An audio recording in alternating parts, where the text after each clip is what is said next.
வணக்கம். திசைகளின் 10 மணி செய்திகள். இதுவரை 14 பில்லியன் ரிங்கெட் மதிப்பிலான 144 பெருந்திட்டங்கள் மடானி அரசாங்கத்தால் சபாவில் வெற்றிகரமாக நிறைவடைந்துள்ளது. மடானி அரசாங்கம் இதுவரை 14 பில்லியன் ரிங்கெட் மதிப்பிலான 144 வளர்ச்சி திட்டங்களை சபா மாநிலத்தில் செயல்படுத்தியுள்ளது என்று பிரதமர் அன்வார் இப்ராஹிம் தெரிவித்தார். இந்த திட்டங்களில் தாவாவ் மருத்துவமனை, லஹாடத்து சிறைச்சாலை மேம்பாடு, சிப்பங்கார் பேயில் கொள்கலன் துறைமுகம் கட்டுமானம், கொத்தா கினபாலுவில் இதய மருத்துவ மையம் அமைப்பதற்கான முன்மொழிவு ஆகியவை அடங்கும். தாவாவை முன்னோடி திட்ட தளமாக கொண்டுள்ள மடானி சூரிய சக்தி திட்டத்திற்கு அரசாங்கம் 350 மில்லியன் ரிங்கெட்டுக்கும் அதிகமான நிதியை ஒதுக்கியுள்ளது. 2 ஆண்டுகளுக்கும் மேலான காலத்தில் பல்வேறு முயற்சிகள் மேற்கொள்ளப்பட்டாலும் சில தடைகள் இன்னும் உள்ளன என்று அன்வார் ஒப்புக்கொண்டார். சபா முழுவதும் உள்ள சிறிய கடைகளையும் கூடாரங்களையும் பராமரிப்பதற்காக கூடுதலாக 10 மில்லியன் ரிங்கெட் நிதி ஒதுக்கீடு செய்யப்பட்டுள்ளதாகவும் அவர் அறிவித்தார். மலேசிய தகவல் தொடர்பு பல்லுலக ஆணையம் MCMC தாவாவில் நடைபெற்ற மடானி ராயட் PMR 2025 சபா நிகழ்ச்சியில் மருந்துகளை ட்ரோன் எனப்படும் ஆளில்லா விமானம் மூலம் அனுப்பும் திட்டத்தை அறிமுகப்படுத்தியது. இந்த ட்ரோன் திட்டம் குறிப்பாக கிராமப்புறங்களில் உள்ள மக்களுக்கு அதிக தாக்கத்தை ஏற்படுத்தும் பலனை கொடுக்கும் ஒரு திட்டமாக தேசிய தகவல் பரவல் மையமான நாடி அரங்கில் முக்கிய கவனத்தை ஈர்த்தது. பிரதமர் அன்வார் இப்ராஹிம் இந்த ட்ரோன் திட்டத்தை பார்வையிட்டார். இந்த முயற்சி சுகாதார அமைச்சு ராந்தி போன்ற முதன்மை கூட்டாளர்களுடன் இணைந்து கிராமப்புற தொலைதூர பகுதிகளில் உள்ள நாடி மையங்களுக்கு சுகாதார நிலையங்களிலிருந்து மருந்துகளை விரைவாகவும் திறம்படவும் கொண்டு செல்வதை நோக்கமாக கொண்டுள்ளது. இந்தோனேசியாவின் வடக்கு சுமத்ராவில் ஏற்பட்ட மிதமான நிலநடுக்கத்தை தொடர்ந்து மலேசிய தீபகற்பத்தின் மேற்கு கடற்கரையின் சில பகுதிகளில் இன்று மாலை நில அதிர்வு உணரப்பட்டது. மலேசிய வானிலை ஆய்வுத்துறை மெட் மலேசியா தனது முகநூல் பக்கத்தில் ரிக்டர் அளவுகோலில் 5.9 பதிவான நிலநடுக்கம் மாலை 4:57 மணிக்கு 74 கிலோமீட்டர் ஆழத்தில் ஏற்பட்டதாக தெரிவித்துள்ளது. மலேசியாவுக்கு சுனாமி அச்சுறுத்தல் இல்லை என்றும், இருப்பினும் தீபகற்பத்தின் மேற்கு கடற்கரையின் பெரும்பாலான பகுதிகளில் அதிர்வு உணரப்பட்டதாகவும் அந்த அறிக்கையில் குறிப்பிடப்பட்டுள்ளது. நிலநடுக்கத்தின் மையம் இந்தோனேசியாவின் மியோலோபாவிலிருந்து தென்கிழக்கே சுமார் 107 கிலோமீட்டர் தொலைவில் கண்டறியப்பட்டது. இந்த ஆண்டு ஆசியான் தலைவராக மலேசியா பொறுப்பேற்றுள்ள நிலையில் நாட்டின் அரசு ஊழியர்கள் உலக அரங்கில் தொழில்முறை தூதர்களாக செயல்பட வேண்டுமென்று அரசாங்கத்தின் தலைமை செயலாளர் தான் ஸ்ரீ சம்சுல் அஸ்ரி அபுபக்கர் தெரிவித்தார். திறமையான நிர்வாகம், பயனுள்ள தொடர்பு, மடானி மதிப்புகளை பிரதிபலிக்கும் பொது சேவைகளை வழங்குவதன் மூலம் நாட்டின் கண்ணியத்தை உயர்த்த அரசு ஊழியர்கள் ஒன்றிணைந்து செயல்பட வேண்டுமென்று அவர் கேட்டுக்கொண்டார்.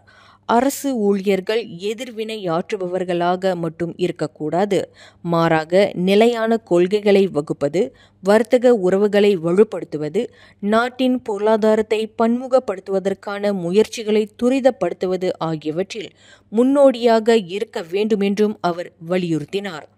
அரசு ஊழியர்கள் எப்போதும் நேர்மை விழுமியங்களுக்கு கட்டுப்பட்டு உயர்மட்ட பொறுப்பு கூறலை கடைபிடிக்க வேண்டும், எந்த ஒரு அதிகார முறைகேடுகளிலும் ஈடுபடக்கூடாது என்றும் அவர் வலியுறுத்தினார்.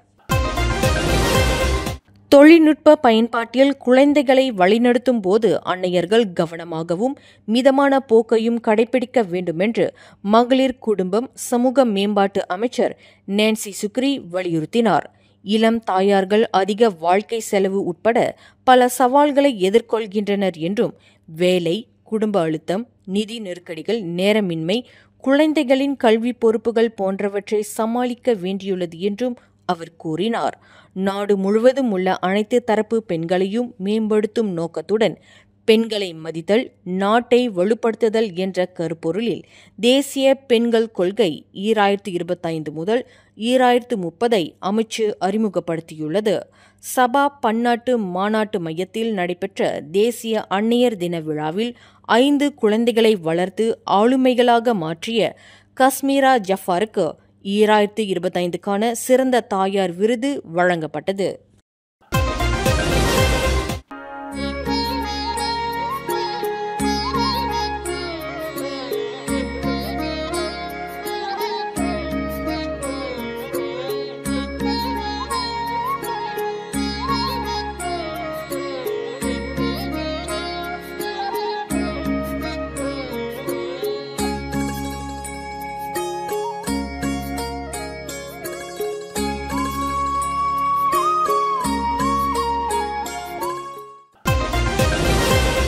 தாயை போல் குடும்பத்தை வழிநடத்த யாருமில்லை உலகினிலேயே என்று அன்னையர் தின விழாவில் கொத்தகமுனெங் சட்டமன்ற உறுப்பினர் சா பிரகாஷ் புகழ் மாலை சூட்டினார்.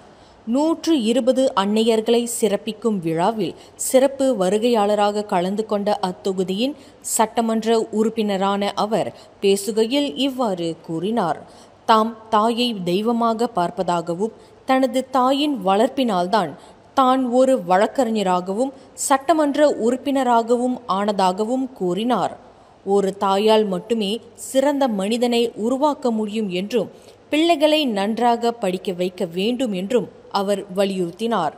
ஷா அலாம் மேகா ஸ்ரீ முத்து மாரியம்மன் ஆலய மண்டபத்தில் நடைபெற்ற இந்த விழாவில் தாயார்களுக்கு சேலைகள் வழங்கப்பட்டதுடன் அதிர்ஷ்ட குழுக்கு பரிசுகளும் வழங்கப்பட்டன. இளைஞர்களின் மேம்பாட்டை வலுப்படுத்தும் முயற்சியாக இந்த ஆண்டு மாநிலம் முழுவதும் உள்ள 41 இளைஞர் அமைப்புகளுக்கு 77,300 ரிங்கெட் இளைஞர் மேம்பாட்டு நிதியை அங்கீகரித்துள்ளது பினாங்கு மாநில அரசு. இந்த நிதியின் மூலம் இளைஞர் அமைப்புகள் உள்ளடக்கிய முற்போக்கான சமூகத்திற்கு, குறிப்பாக இளைஞர்களுக்கு நேர்மறையான தாக்கத்தை ஏற்படுத்தும் திட்டங்களை செயல்படுத்த முடியும் என்று அம்மாநில இளைஞர் விளையாட்டு சுகாதார ஆட்சிக்குழு உறுப்பினர் டேனியல் கோய்ஸி சென் தெரிவித்தார். இளைஞர்கள் வெறும் வழக்கமான இலக்கிடப்பட்ட தரப்பினர் மட்டுமல்ல, மாநிலத்தின் இலக்குகளை அடைவதில் மிக முக்கியமான பங்காளிகள் என்றும் அவர் கூறினார். இளைஞர் மேம்பாட்டு மனித மூலதன மேம்பாட்டிற்கான நீண்டகால முதலீடு என்பதால் நிதி பெறும் ஒவ்வொரு அமைப்பும் அதனை கவனமாகவும் வெளிப்படையாகவும் பயனுள்ள வகையிலும் பயன்படுத்த வேண்டும் என்று டேனியல் வலியுறுத்தினார். இதுவரை இன்டர்பால் வெளியிட்டுள்ள சிவப்பு அறிக்கையின்படி மலேசிய அதிகாரிகளால் தேடப்படும் 25 பேர் பட்டியலிடப்பட்டுள்ளனர். அவர்களில் 2 மலேசியாவை சேர்ந்தவர்கள், 1 மங்கோலிய மாடல் அல்தான்துயா ஷரிபு கொலை வழக்கில் குற்றவாளியாக அறிவிக்கப்பட்ட காவல்துறையின் முன்னாள் UTK அதிகாரி ஸ்ரீருல் அசஹர் ஒமார் ஆவார். மற்றொருவர் இல்லாத காப்பீட்டு திட்ட மோசடியில் ஈடுபட்டதாக தேடப்படும் பெண் காப்பீட்டு முகவர் குவே கோயிங் ஆவார். சிவப்பு அறிக்கையில் உள்ள மற்ற 23 பேர் மலேசியாவில் பல்வேறு குற்ற செயல்களில் ஈடுபட்ட வெளிநாட்டினர் ஆவர். நகரி செம்பிலான் பாரோயில் 5ஆம் படிவ மாணவன் தாக்கப்பட்ட சம்பவம் தொடர்பாக 17 முதல் 31 வயதுக்குட்பட்ட 10 பேர் இன்று முதல் 4 நாட்கள் தடுப்பு காவலில் வைக்கப்பட்டுள்ளனர். சரம்பான் மாவட்ட காவல்துறை தலைவர் உதவி ஆணையர் முகமது ஹாட்டா சேடின் கூறுகையில், சரம்பான் மஜிஸ்ட்ரேட் நீதிமன்றத்தில் காவல் விண்ணப்பம் செய்யப்பட்டது எனவும் அனைத்து சந்தேக நபர்களும் சனிக்கிழமை கைது செய்யப்பட்டதாகவும் குறிப்பிட்டார். விசாரணையை நிறைவு செய்வதற்காக எதிர்வரும் புதன்கிழமை வரை காவல் நீட்டிக்கப்பட்டுள்ளது. மேலும் சில சந்தேக நபர்களை தேடும் பணியும் தொடர்கிறது. சம்பவம் தொடர்பாக படங்கள் அல்லது காணொலிகளை சமூக ஊடகங்களில் பரப்ப வேண்டாம் என்று பொதுமக்களுக்கு அவர் நினைவூட்டினார்.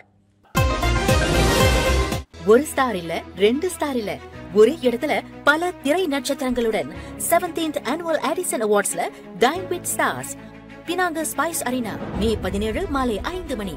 உடனே டின்னர் டேபிளை புக் பண்ண மை டிக்கெட் ஏசியாவை விசிட் பண்ணுங்க. பினாங்கு காவல்துறையினர் நேற்று நடத்திய தனித்தனி சோதனைகளில் 4 ஆண்களை கைது செய்து உரிமம் இல்லாத கடன் வழங்கும் கும்பலை முறியடித்துள்ளனர். 34 முதல் 42 வயதுடைய சந்தேக நபர்கள் உரிமம் இல்லாமல் ஆன்லைன் மூலமாகவும் கடன் வழங்கும் நடவடிக்கைகளில் ஈடுபட்டு வந்ததாகவும், மாநிலம் முழுவதும் குடியிருப்பு வளாகங்களில் சாயம் தெளிக்கும் செயல்களில் ஈடுபட்டதாகவும் நம்பப்படுகிறது என்று பினாங்கு காவல்துறை தலைவர் டத்தோ அம்சா ஹமாட் தெரிவித்தார். சோதனையில் ஒரு டொயோட்டா வியோஸ் கார், 5 கைபேசிகள், முகமூடிகள், சிவப்பு சாயம், ஆவணங்கள், குற்றச் செயல்கள் தொடர்பான பல்வேறு கருவிகள் ஆகியன பறிமுதல் செய்யப்பட்டன. விசாரணையில் சந்தேக நபர்கள் பினாங்கு, பேரா, கெடா ஆகிய 3 மாநிலங்களில் 33 சாயம் தெளிக்கும் நடவடிக்கைகளில் ஈடுபட்டதை ஒப்புக்கொண்டனர். ஸ்ரீகாடிங் நாடாளுமன்ற உறுப்பினரின் சேவை மையத்திற்கு சொந்தமான ஒரு அதிகாரப்பூர்வ வாகனம் அடையாளம் தெரியாத நபர்களால் நேற்று காலை சேதப்படுத்தப்பட்டது. நாடாளுமன்ற உறுப்பினர் அமினுல் ஹூடா அசான் கூறுகையில், அலுவலகத்திற்கு அருகில் நிறுத்தப்பட்டிருந்த டொயோட்டா எஸ்டிமா வகை வாகனம் மோட்டார் சைக்கிளில் வந்த சந்தேக நபர்களால் உடைக்கப்பட்டு சேதப்படுத்தப்பட்டது. அலுவலகத்தில் பணியில் இருந்த அதிகாரி குற்றவாளிகளை பிடிக்க முயன்றபோது தோல்வியடைந்தார். ஆனால் சந்தேக நபரின் மோட்டார் சைக்கிள் பதிவு எண்ணை பதிவு செய்ய முடிந்தது. யோம்பெங் காவல் நிலையத்தில் புகார் அளிக்கப்பட்டது. மேலும் காவல்துறையினர் ஒருவரை கைது செய்துள்ளனர். இந்த சம்பவம் தொடர்பாக 37 வயதுடைய சந்தேக நபர் கைது செய்யப்பட்டுள்ளார். மேலும் அவரிடமிருந்து வாகனம், ஆடைகள், கருவிகள் பறிமுதல் செய்யப்பட்டுள்ளன. HRD Corp எனப்படும் மனிதவள மேம்பாட்டு நிறுவனத்தின் லெவி, முதலீட்டு நிர்வாகம் ஆகியவை தொடர்பாக நிர்வாக விசாரணையை தொடங்கியுள்ளது மலேசிய ஊழல் தடுப்பு ஆணையத்தின் நிர்வாக விசாரணை பிரிவு. 2024ஆம் ஆண்டின் தலைமை கணக்காய்வாளர் அறிக்கையின் அடிப்படையில் இந்த விசாரணை நடத்தப்படுகிறது என்று ஆணையத்தின் துணைத் தலைவர் டத்தோ அஸ்மி கமருசமான் தெரிவித்தார். இந்த நிர்வாக விசாரணையின் நோக்கம் பொது அல்லது தனியார் நிறுவனங்களின் தலைவர்களுக்கு ஆலோசனை வழங்குவதும், ஊழல் அபாயங்கள், குற்றங்கள் ஏற்படுவதற்கான வாய்ப்புகளை குறைக்கும் வகையில் நடைமுறைகள், அமைப்புகள், வழிமுறைகளில் மேம்பாடுகளை பரிந்துரைப்பதாகும். மனிதவள அமைச்சும் HRD Corpum இந்த பரிந்துரைகளை செயல்படுத்துவதில் முழு அர்ப்பணிப்புடன் செயல்படும் என்று தான் நம்புவதாகவும், இதன் மூலம் சிறந்த மற்றும் நிலையான நிர்வாகத்தை மேற்கொள்ள முடியும் என்றும் அவர் கூறினார். பேரா கரிக் ஜலி நெடுஞ்சாலையில் லாரி மோதியதில் குட்டி யானை ஒன்று இறந்ததை அடுத்து அதன் தாய் யானை ஒன்று கதறுவது போன்ற உருக்கமான சம்பவம் நிகழ்ந்தது. அதிகாலை 2:50 மணி அளவில் இந்த சம்பவம் குறித்து தகவல் கிடைத்ததாகவும், ஆண் குட்டி யானை சாலையின் இடதுபுறத்தில் உள்ள காட்டில் இருந்து திடீரென வந்ததாகவும் கரிக் மாவட்ட காவல்துறை தலைவர் ஜுல்கிஃப்லி மமூட் தெரிவித்தார். கோழிகளை ஏற்றிச் சென்ற லாரியின் ஓட்டுநர் சாலையின் வலதுபுறத்தில் ஒரு பெரிய யானை புல் மேய்வதை முதலில் பார்த்ததாகவும், பின்னர் லாரி மோதிய குட்டி யானை சாலையின் இடதுபுறத்தில் இருந்து குறுக்கே வந்ததாகவும் விசாரணையில் தெரியவந்துள்ளது. மிக அருகில் இருந்ததால் ஓட்டுநரால் தவிர்க்க முடியாமல் மோதியதில் குட்டி யானை சம்பவ இடத்திலேயே இறந்துவிட்டது. விபத்தின் காரணமாக இறந்த குட்டி யானையின் தாய் என்று நம்பப்படும் மற்றொரு யானை ஆவேசமாகி லாரியின் முன்பகுதியை சேதப்படுத்தியது. ஆனால் ஓட்டுநர் காயமடையவில்லை. மேலும் செய்திகளை தெரிந்து கொள்ள கீழே இருக்கும் பெல் பட்டனை அழுத்துங்கள். உங்கள் மகிழ்ச்சியை வெளிப்படுத்த லைக் மற்றும் ஷேர் செய்யுங்கள். தொடர்ந்து திசைகளோடு இணைந்திருக்க சப்ஸ்கிரைப் செய்யுங்கள்.